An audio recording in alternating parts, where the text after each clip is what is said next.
Good afternoon, Facebook.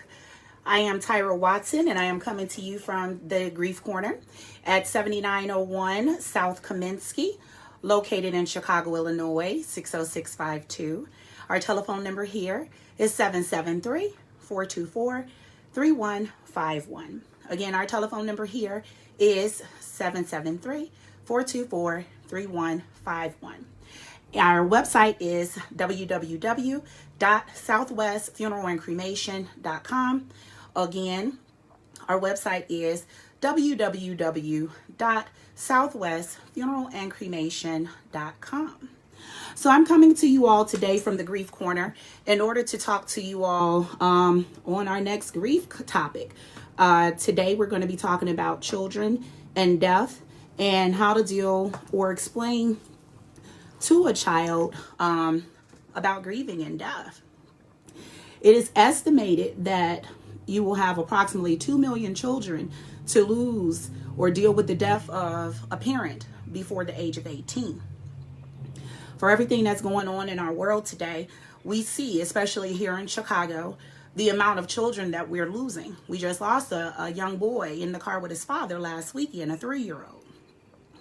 But we're seeing children school age who are losing more and more of their friends. This is not common. So not just are we talking about how children are dealing with death, how children are faced these days to confront death. When we were younger, we weren't losing classmates. When we were younger, we weren't dealing maybe with more than the death of our grandparents. And it always has been the case that sometimes we do lose a parent at a younger age. I remember when I was about 11 or 12, one of my girlfriends from church, she lost her mother, and she was about 10 or 11 years old. And so that was very hard. But nowadays, we definitely do see more children losing their classmates. So not just parents and grandparents, not just classmates, but people that are on their block, people that live in their apartment complex. So our children, unfortunately, are seeing way too much death, and they're seeing way too much death at an early age. So then brings me this conversation and the necessity of it with you guys, which is how to talk to children about grief. How to talk to children about death, and how to deal with children who are grieving. Obviously, this topic does have a lot of dynamics, so I won't be able to cover them all. Some of those dynamics, and really the major part of the dynamic here for children, is understanding the age group that they're in. Like most adults, children's response to death is going to have to do with their belief, and also their belief structures, and also what they know and what they don't know. So I want to provide this opportunity to kind of equip adults, parents, teachers, people that are in the church, people that work with youth groups. Right now we're getting ready to start summer camps. Chicago opens phase 4 today. And with Chicago opening up phase 4 today, that's going to include programs, summer programs for children. And so some of you all may be preparing to work again, or maybe work for the first time this summer with children.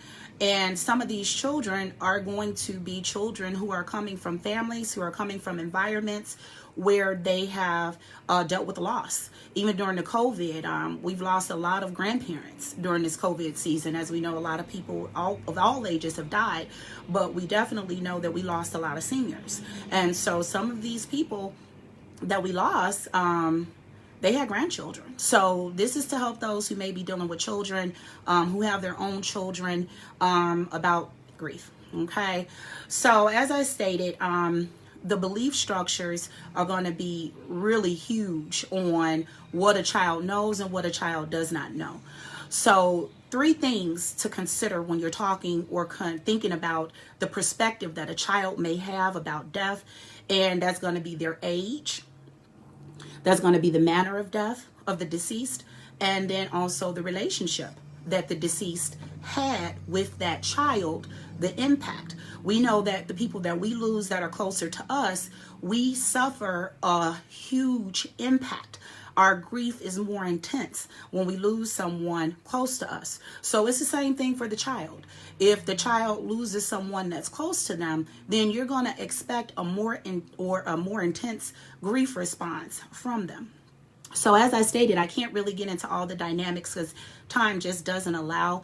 But I mentioned that age is one of the things that speaks to how a child responds or does not respond with regards to death. So age is huge, and the largest dynamic of understanding children and death does have everything to do with a lot to do with the age of the child. And those additional dynamics that we can't get into is all the things that happen with a child in certain age groups. So we have children, toddlers, we have pre-adolescence, we have also adolescent stages, and in the adolescent stage that covers 13 years to 18 years, but how a child processes death at 13 is still going to be different from how that child processes death at 17 or 18. So even when we look at the age category of 13 to 18, which I know there are a lot of people, children who in this day and time now are losing friends who are all in that age group, 16, 17, 18. That's part of the grief that we're feeling, is the loss of children who are children, whether they're out in the streets or whether they're not, whether they were just sitting at home and a stray bullet came through the window. But we know that children of the adolescent age, 13 to 18, have many dynamics, 13 to 14, then 15, 16, and then 17, 18. Then you have your pre-adolescent stages as well. So those are just, all of that is something that has to be considered when you're talking to a child. So from about the age of 6 months to 2 years, it is stated that children will experience a normal grief response in the absence of their mother. So what that might look like, anything from crying to just detachment. But, you know, if you're talking like a 9-month-old, a 10-month-old, I mean, they're not doing much talking anyway. But it has been studied and it has been proven that children, even as early as that, do have grief response to the loss and detachment of their mother. And with continued absence, then that child can start to display sadness as well as despair. Then we move forward to the children that fall into the 2 to 5 year old age range. With the 2 to 5 year old age range, you might have children, again, a 3-year-old is not going to do what a 5-year-old is going to do. But in that age range, you may have children that are interested in dead things, or maybe they're asking the same question over and over again. Maybe they act as if the death has not happened. So now we're talking those that may be a little older, 5 years old, 6, 7. We have an age category for children of 6 to 9. So in that age bracket as well, you may have that a child is acting like the death did not happen. And it's not to say that they don't know that the death happened, but this may be the way that they're displaying their grief, because children are different. Children are not like adults because they don't have the vocabulary and they don't have the experience that adults have in order to be able to express themselves. So that's something that we have to remember when we're dealing with children, that they're not maybe going to always be able to express it. So again, you got to consider the age of the child. Additionally, so you may have children that start to experience withdrawal. Maybe you have children that are having frightening dreams. Maybe you have children that have aggressiveness. Maybe you have a child that's displaying misbehavior. And so all of these things are in response to grief. So when we start looking at then children coming into the pre-adolescent age, then one of the complexities that gets taken out of the equation is that children in the pre-adolescent age start to comprehend the finality of death. So one of the reasons why you have an issue sometimes with the younger children before pre-adolescent is because they don't understand the finality of death. And so when a child maybe feels like grandma is sick and she'll be back, or if a child feels like, well, she went away, and, then those things can really create a smoking mirror for the truth. One thing that we have to remember when dealing with children in grief is that we have to talk to them honestly. So when we're considering that children are in different stages based off of age as to their response to grief, as to how they comprehend the finality of death, as to how they comprehend death overall, then we have to understand that we have to deal with children age appropriately. Okay, so that's really going to be a big one. And then when we're thinking about how the fact that most of our children then are going to be school age, or that so many, the ones that are getting ready to come to the camps for the summer, the ones that are in school, then we know that these children have friends, and we know that children have peer pressure. And that's one of the issues that you find with children who are dealing with grief that are in the adolescent stage. So that's my 13 to 18-year-old age group. The children in that adolescent stage, not only are they dealing with the grief, they also are dealing with the normal responses to puberty. So if you're dealing with a child who suffered loss, or a child who may be grieving, and they're in that window, remember, they also have puberty. They have peer pressure. And then there's the pressure to keep up still academically, because children in that 13 to 18-year-old window, they're well aware of, going forward and who they're becoming. And so they're concerned still with their achievement in school. Most of them you're going to see that, but then there's all the conflict that comes with grief, and then peer pressure. So that's something to keep in mind when you're thinking about children, teenagers that are falling in that range. So consider that. Another thing that you all need to remember then, with that, no matter what age the child is, don't attack them. Okay, so don't attack the child. And that's to say that even as adults, sometimes people attack you for not feeling. So like I expressed that the child may act as though the death may not have happened. Well, you don't want to say to them, well, hey, your mom died and you're acting like, this, or you're acting like that. You're acting like you don't care. And it may not be that at all, but whatever it is, don't attack the child, okay? Remember, they're grieving. And just like with adults who are grieving, when we're grieving, we are not ourselves, okay? And so to know that I'm not myself, then I have to extend that same courtesy to the child. So don't attack them. Allow them to feel what they need to feel. And with that, you should also encourage the child to grieve. So in that, I just made the comment of how you may state to the child, well, you have to be strong. You have to, we want you to be strong and that. But it's so much belief in, you got to be strong, but you don't. When we talked, I said one of the things that affects the child is the relationship to the deceased. If this is their mother, their father, they're not 40 years old where they were able to spend all these years and have some of their accomplishments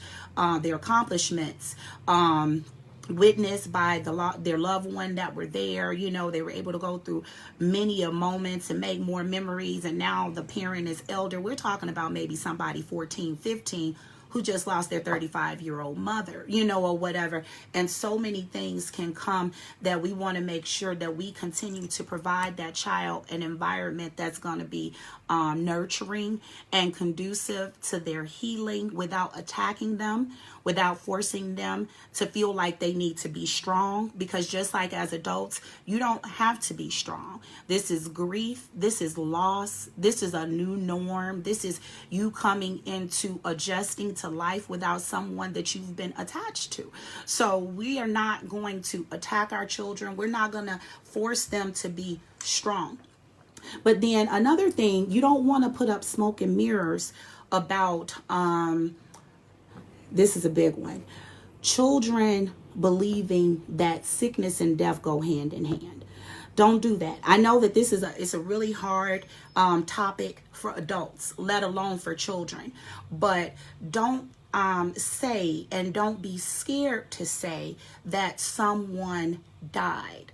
Don't be afraid to use the word, because when you use the word die, dead, that helps them to understand, because die and death, they have no alternative definitions.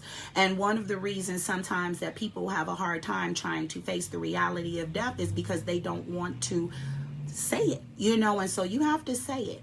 So do tell them that grandma died. Do tell them your mom, she died. She's not going to be coming back. Your dad, he died. He's not going to be coming back. You have to let children know, to help them to start to understand the finality of death.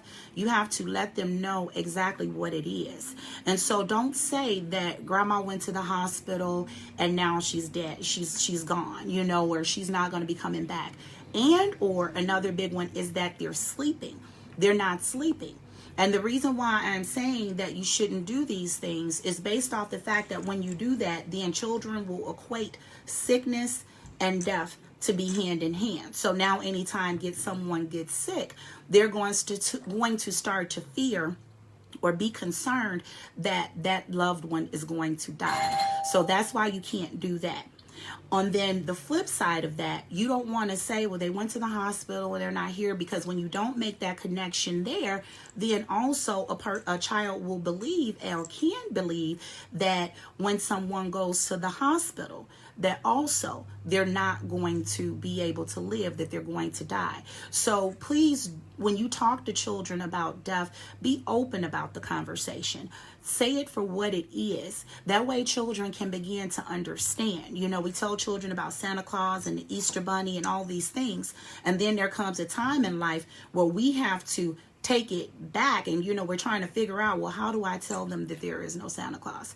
How do I tell them there is no Easter Bunny? Well, it's the fact that we've created it in the first place. So it's the same thing with death. Don't create things that try to cushion what is actually a reality that hurts. So go ahead and be okay with introducing what needs to be done in order for them to start to grieve and grieve openly, so that they're not forced to feel like they need to be strong. They're not forced to feel like death is something that happens when a person gets sick, or death is something that happens when you go to the hospital. Okay, so we want to not do that.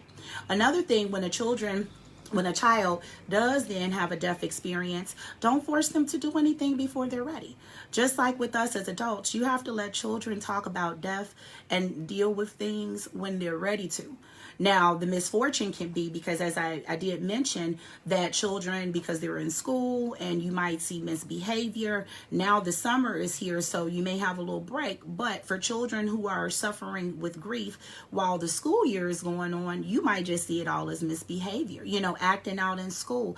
Take the time, to take time with that child. If necessary, for sure, we are here for grief support, but that means that we're advocates of counseling and talking to someone. So if you're seeing that this is going on, most schools have either social workers or psychologists that work there. And so get with the sociologist or the social worker there at the school, or connect with the counselor at the school, connect with the principal, connect with the teachers. If the child is acting out to that degree and you know that it's coming on the cusp of a loss, it's okay to pull them to the table. Now, I know that can be hard because you too are grieving, because whomever this child probably lost, maybe you're connected to them too. And so maybe it can be hard to have a roundtable discussion when in fact you're trying to deal with your own grief. But just remember to encourage your child, while you guys may be in that same place, not to not be able to feel, okay? And when they're ready, then make sure that you let them talk to someone.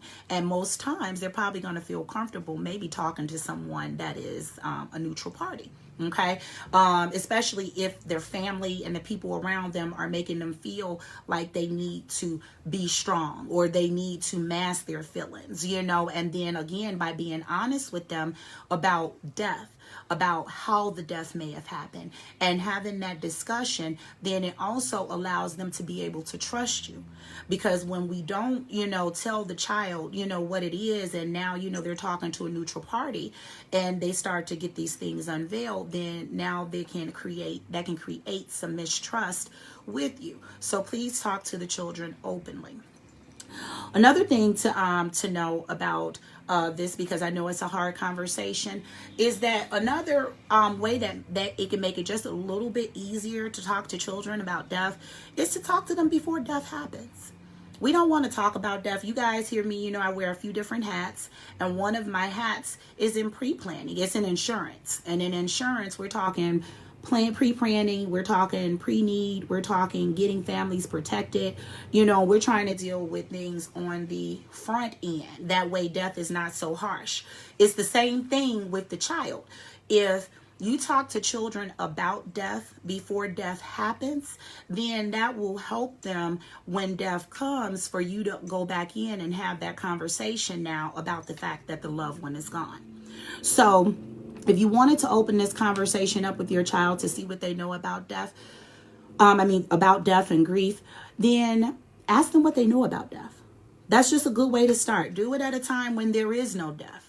You know, that way you're not, again, just like pre-planning and pre-arrangements and doing everything beforehand to ease it. Have the conversation before there's a death of a loved one that's significant or close enough to them. That way they already know that they can come to you. They already feel like they can talk to you. And so with that conversation in mind, find out what they know about death, and that will actually help you lead you into the conversation. Because once you know what the child knows or understands about death, then that might shed light. They may know more than you think they know about death, which is going to make it much easier for you to have that conversation with them. So reassure them not only that it's okay to talk about it before death happens. And then if we are now in a death situation, allow them to be a part of the service. When you speak to them and let them know that their loved one has died, if that relationship is that close to you, then you can go ahead and talk to them maybe about being a part of the service. Talk to them about the things that they're going to see. And then also let them, if possible, choose the colors for the casket. Let them choose, what grandma or mom or dad or the cousin is going to wear. Let them, put something in the casket maybe that they feel is important or connects them to the deceased. Allow them to actively be a part of the funeral planning and funeral role if that's a possibility. Again, we don't want to force anybody to do anything. So you can ask them about that, and you can share with them what that's going to be like. And then you give them the opportunity to say, yeah, or no. And if they say no, don't force them, don't push them. When it's time for the funeral service, if they feel like they don't want to come, don't push them. But at the same time, talk to them about what they would see. Talk to them about what the process is going to be like, and then let them make the choice, okay? And we don't want to force anybody, but always make sure that they know that they didn't have anything to do with the death, because then sometimes children can feel guilty, if they feel like grandma's not coming back because of them, or if mom not coming back because of them, or dad's not coming back because of them. So we want to be careful. And if we see that we have a child that seems like maybe they're placing blame, assure them that nothing that they did had anything to do with mom or dad's death. That would definitely make them feel better. Okay. And so I definitely just kind of wanted to give you guys some information and talking to our children. Like I said, this is a heavy topic because children cover the span of definitely, like I said, 6-month period to 2 years. We're identifying with grief response, but definitely up to the age of puberty. And because, not puberty, but through puberty to the age of 18 when they go into adulthood. And even children when they are 20, 21, 22, 23, they too are suffering loss. And if no one has ever had this conversation with them, if just like everyone else, this is something that we avoid, then even our children who are in their early 20s and in their 20s, then you'll still see children there that they don't know how to deal with the grief because they didn't have the loss of a loved one when they were younger, and now as a young adult they're experiencing loss for the first time.